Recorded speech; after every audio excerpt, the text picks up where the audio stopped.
व्यंजन कहते किसे हैं? वे वर्ण जो स्वर की सहायता से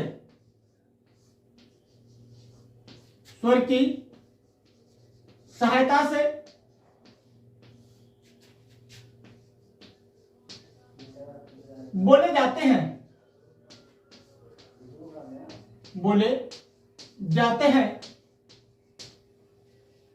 उन्हें व्यंजन कहा जाता है। अर्थात ये अपने आप में स्वतंत्र नहीं होते हैं। व्यंजनों की संख्या देखिए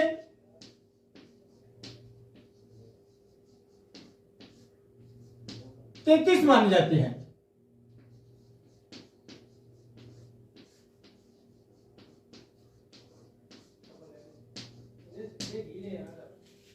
व्यंजन के प्रकार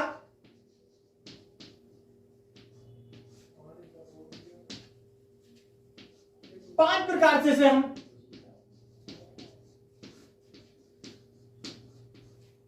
पढ़ते हैं। नंबर 1 आ जाता है साधारण वर्गीकरण।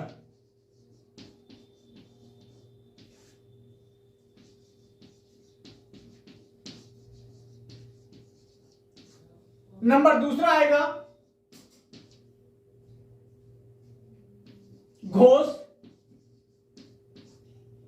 या कंपन के आधार पर।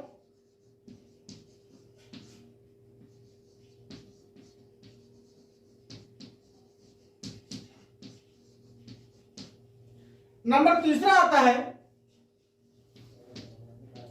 प्राणवायु के आधार पर।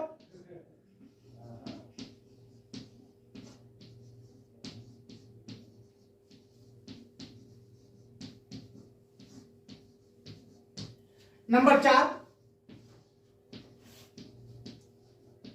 उच्चारण के आधार पर।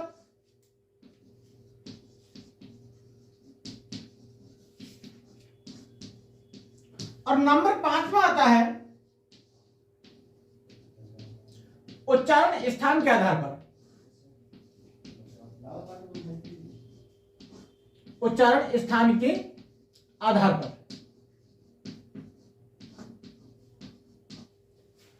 साथियों, हम देखते हैं व्यंजन के लिए कि व्यंजन किसे कहते हैं।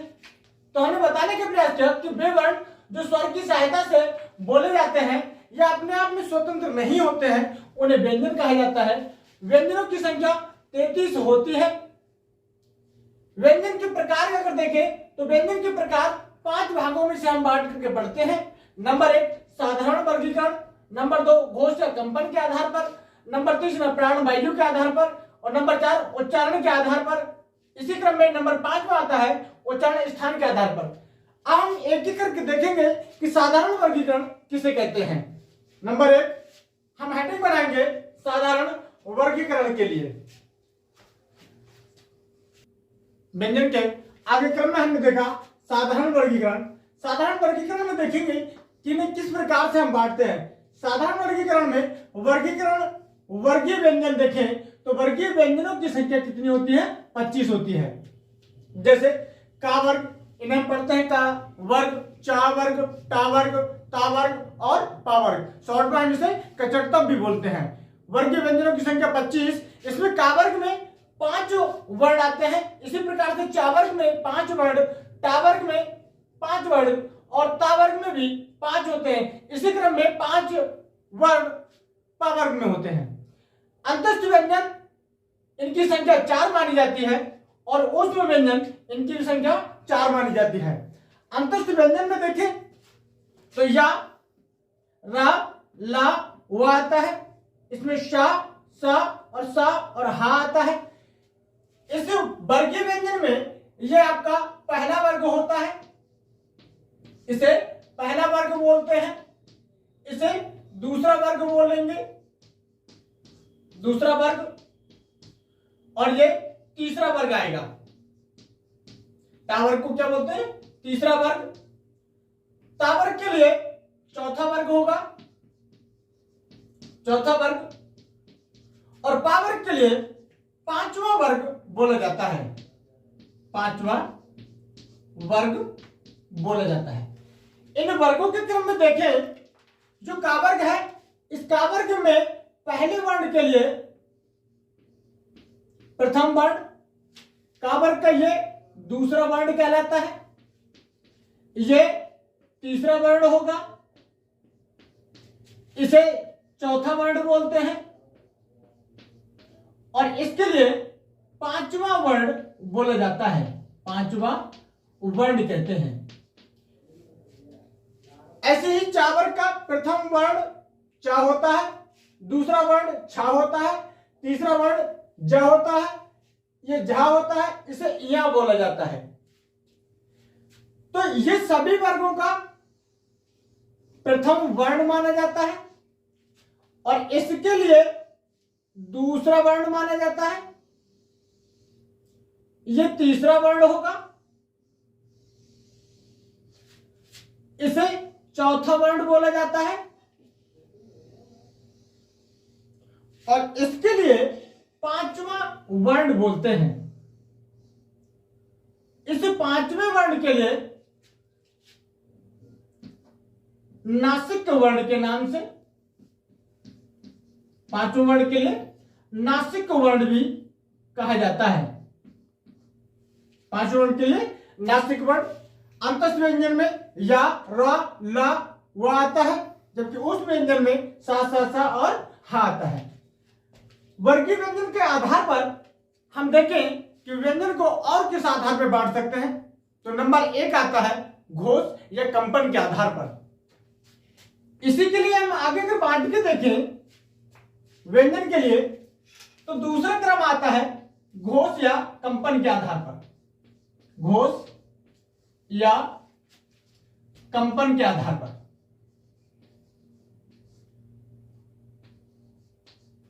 कंपन के आधार पर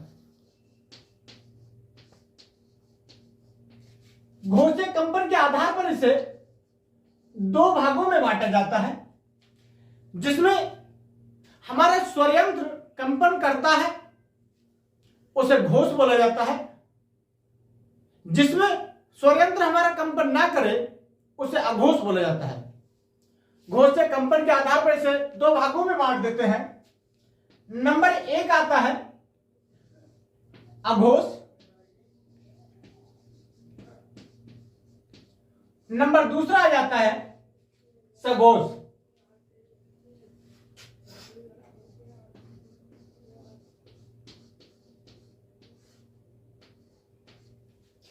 घोष में क्या बोले, जिसमें स्वरयंत्र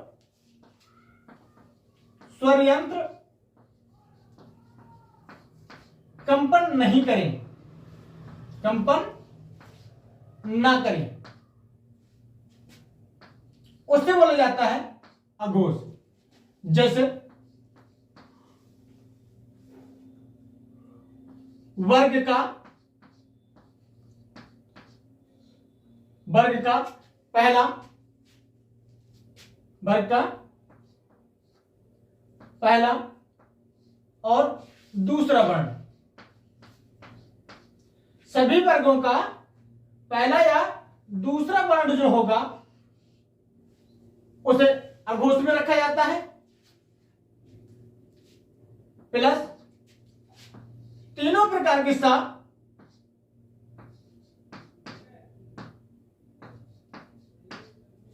इसे अघोष में रखा जाता है। कुल मिलाकर के इनकी संख्या एक वर्ग में 5 वर्ण, दूसरा वर्ण 10 हो जाएंगे। कुल मिलाकर के इनकी संख्या 13 होती है। अघोष में कुल वर्णों की संख्या कितनी आएगी? 13। जबकि सघोष में देखें, इसमें स्वरयंत्र कंपन ना करता है। अघोष में इसमें स्वरयंत्र कंपन करता है, स्वरयंत्र कंपन करता है।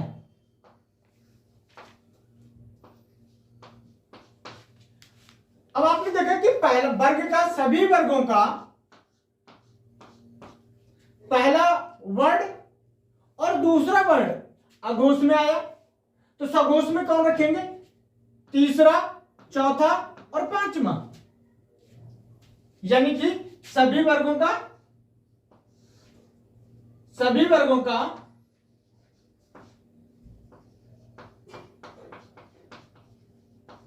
तीसरा, चौथा, पांचवा वर्ड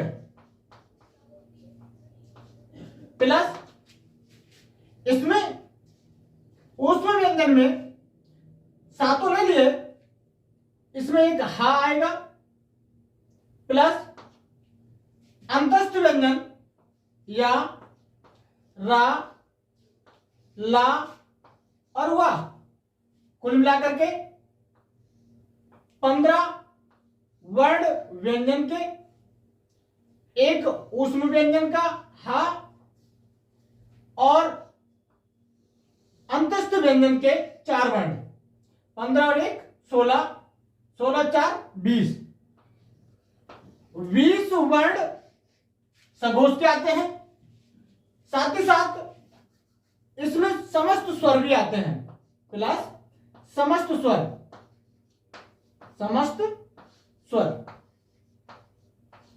कुल मिलाकर के इनकी संख्या 31 मानी जाती है, क्योंकि 11 स्वर, 20 वर्ण व्यंजन के, 13 अघोष के, कुल मिलाकर के हमारा टारगेट क्या रहता है, 44 बनाना रहता है।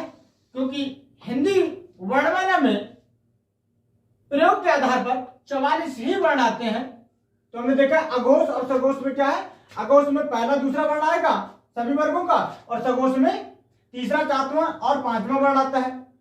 इसमें ऊष्म व्यंजन आता है, इसमें अंतस्थ व्यंजन आता है। इसमें ऊष्म व्यंजन हा को छोड़ दिया जाता है, वो हा सघोष में आ जाता है। इनकी संख्या 13 मानी जाती है, जबकि इनकी संख्या 31 मानी जाती है, क्योंकि समस्त स्वर भी किसमें आते हैं, घोष में आते हैं। इस आधार पर देखेंगे प्राणवायु के आधार पर ये कितने भागों में बांटा जाता है।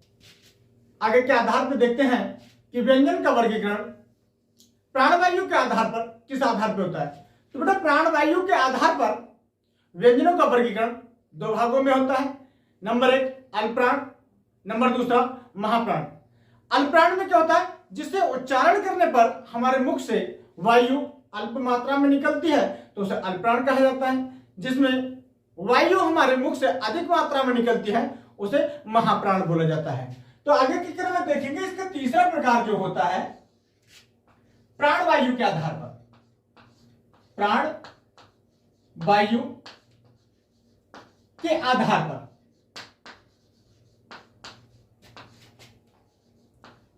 प्राणवायु के आधार पर इसे 2 भागों में बांटा जाता है। नंबर 1 आता है अल्पप्राण। अल्पप्राण अल्पप्राण क्या होता है, अल्पप्राण जिसमें यानी कि जिसे उच्चारण करने पर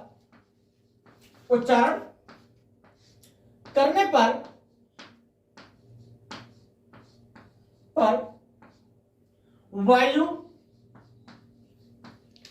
मुख से कम मात्रा में निकले, मुख से कम मात्रा में निकले, कम मात्रा में निकले, उसे कहते हैं अल्पप्राण। जैसे हम लोगों ने देखा होगा कि अगर हम कभी पढ़ते हैं तो बोलेंगे क, ख, ग, घ, अंगा। यानी कि अगर हम का वर्ग को पढ़ते हैं तो पहले बोलेंगे क, ख, ग, घ, अंगा। अर्थात हम पहले में हल्के मात्रा में बोलते हैं, दूसरे में तेज मात्रा में बोलेंगे, तीसरे फिर हल्के बोलेंगे, चौथे को फिर तेज बोलेंगे, पांचवें को फिर हल्का करते हैं। इस आधार पर देखा कि ये पहले तेज, पहले हल्के, फिर तेज, फिर हल्के, फिर तेज। इस आधार पर हम इसे बांट करके देखते हैं कि किस आधार पर इसे बांट दिया जाएगा। तो इसमें आता है बेटा प्रत्येक वर्ग जो होगा, प्रत्येक वर्ग, उस प्रत्येक वर्ग का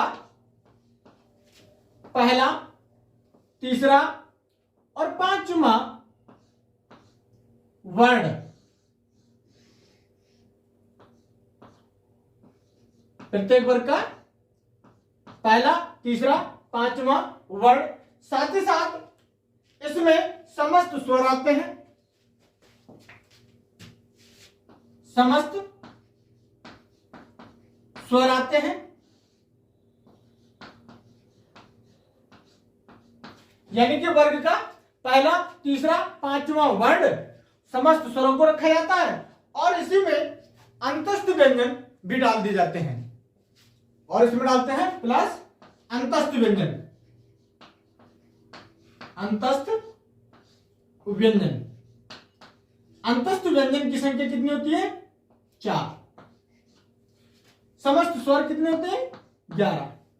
और प्रत्येक वर्ग का पहला, तीसरा, पांचवा वर्ण लिया तो इनकी भी संख्या कितनी हो जाती है? 15। 15 और 11 26, 26 4 30। यहां पर कुल मिलाकर के अल्प प्राण में संख्या कितनी हो जाएगी? 30। जबकि इसी आधार पर अगर हम देखें महाप्राण, महाप्राण क्या होगा? महाप्राण यानी कि जिसमें वायु अधिक निकलती है, जिसमें वायु अधिक मात्रा में निकले, अधिक मात्रा में निकले।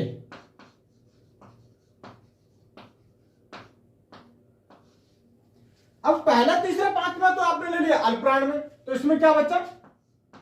इसमें बचेगा वर्ग का दूसरा, चौथा वर्ण, वर्ग का दूसरा, चौथा वर्ण। इसमें अंतस्थ व्यंजन ले लिया है तो और क्या बचा इसमें? ऊष्म व्यंजन। ऊष्म व्यंजन की संख्या कितनी होती है? 4। यानी कि वर्ग का दूसरा, चौथा वर्ण लिया और ले लिया ऊष्म व्यंजन। कुल मिलाकर के इसमें संख्या कितनी हो जाएगी?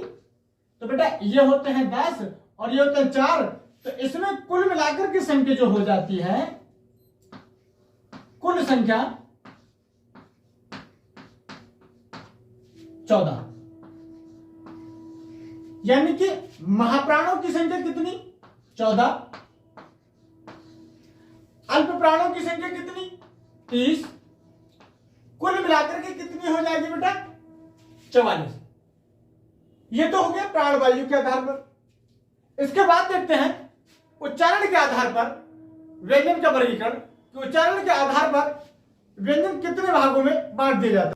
चलो उच्चारण के आधार पर देखिए, चौथा क्रम उच्चारण के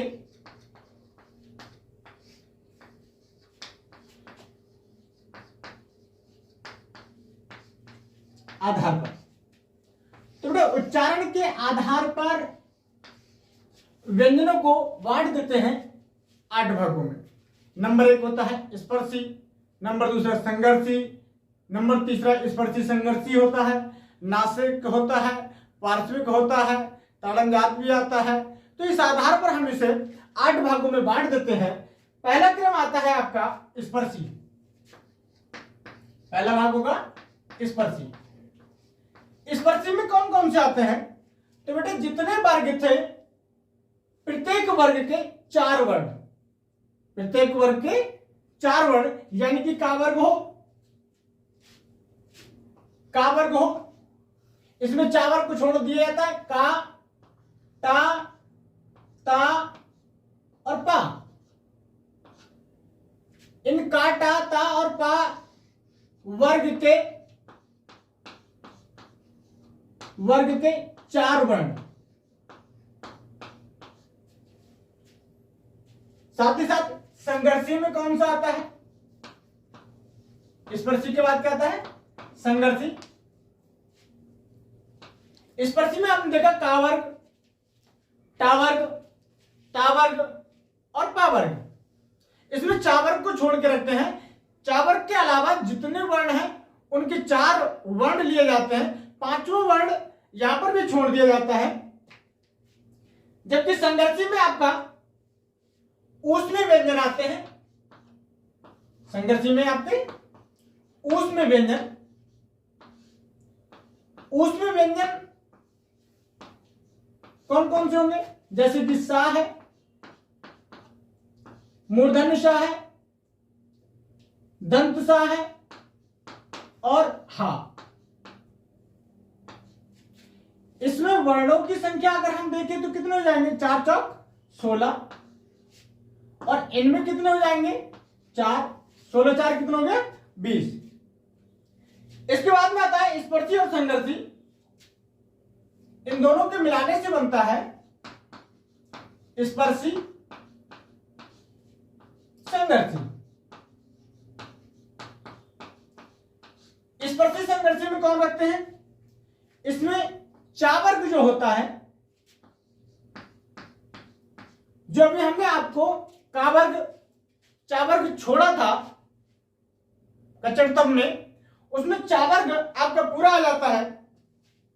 चावर्ग में 4 ही वर्ण लेंगे, यानी कि कुल मिलाकर के इसमें भी कितनी संख्या आती है? 4। फिर आता है नासिक। नासिक में आपने ये सभी वर्गों के 4 वर्ण लिए हैं। जो 5वां वर्ण छोड़ा था वो सभी वर्ण नासिक में रखे जाते हैं, यानी कि व्यंजन के 5वां अक्षर, 5वें वर्ण, ये सभी 5वां अक्षर या नासिक व्यंजन नासिक में रखे जाते हैं। तो इनकी संख्या कितनी होती है? 5।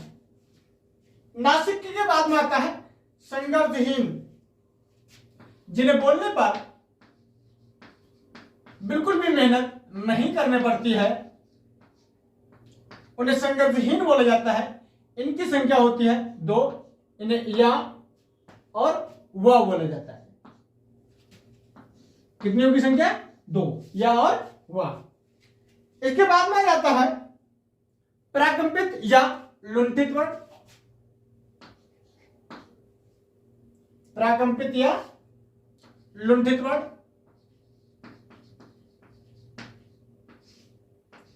या इन्हें लुंठित भी बोलते हैं। इसकी संख्या होती है 1, जिसे रैवर्ण बोलते हैं। इसके बाद में आता है पार्श्व के वर्ण, जिसका उच्चारण करने पर मुख की वायु साइड से निकल जाती है, वो वर्ण है लय। इसकी संख्या कितनी होगी? 1। फिर इसके बाद में आता है ताड़नजात। ताड़नजात, ताड़नजात को ही बोला जाता है उत्क्षिप्त। ताड़नजात को क्या कहते हैं? उत्क्षिप्त। और उत्क्षिप्त को ही बोला जाता है द्वित्व। द्वित्व व्यंजन, इनकी संख्या 2 होती है। एक को बोला जाता है डै और एक को बोला जाता है ढै। कुल मिलाकर के ये 2 ही होते हैं, डै और ढै। ताड़नजात के बाद में आ जाता है आपका संघर्षहीन, तो बोली बता ही दिया। इसे उदासीन या अर्धस्वर के नाम से जाना जाता है। कितने हो गए? 1, 2, 3, 4, 5, 6, 7 और 8। 8 भागों में बांट दिया है। संघर्षहीन के लिए इन दोनों वर्णों को हम अर्धस्वर भी कहते हैं, अर्ध स्वर भी कहते हैं। साथ ही साथ इसे उदासीन भी बोला जाता है, उदासीन वर्ण भी बोला जाता है। इस आधार पर हमने देखा कि उच्चारण के आधार पर इन्हें 8 भागों में बांटा। स्पर्शी, स्पर्शी में कौन आएगा? का, टा, ता, पा, वर्ग के 4 वर्ण यानी कि 16 हो गया। संघर्षहीन में क्या आएगा? उसमें व्यंजन संपूर्ण आते हैं, जिसमें तीनों प्रकार के सा और हा आता है। कुल मिला के 4 वर्ण होते हैं। इस प्रतिसंगति में चा वर्ग पूरा आता है, लेकिन चा वर्ग का 4 ही वर्ण आते हैं। 5वां वर्ण यहाँ पर भी छोड़ दिया जाता है, इनकी संख्या 4 होती है। नासिक में जो सभी वर्गीय व्यंजन थे उनका 5वां वर्ण जो था वो नासिक में रखे जाते हैं।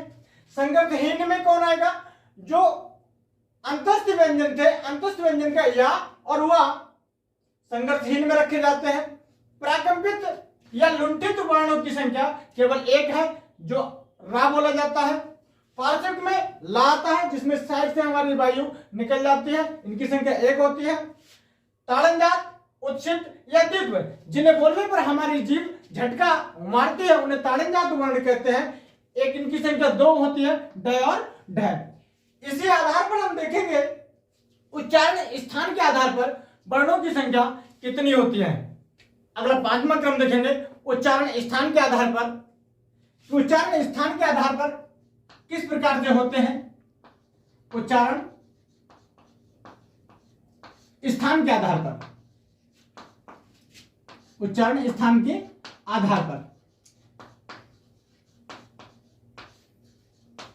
ये बेटा परीक्षा में सर्वाधिक पूछा जाता है। इसे देखेंगे अगली कक्षा में। साथियों, अगर आपको मेरी पढ़ाई हिंदी समझ में आती है तो आप चैनल को लाइक, सब्सक्राइब और शेयर करना, साथ ही साथ कमेंट करना कि वीडियो कैसी लगी। अगर अच्छी लगती है तो कमेंट करके मुझे बताना, मैं आगे के लिए उच्चारण स्थान के आधार पर वीडियो बनाऊंगा। धन्यवाद।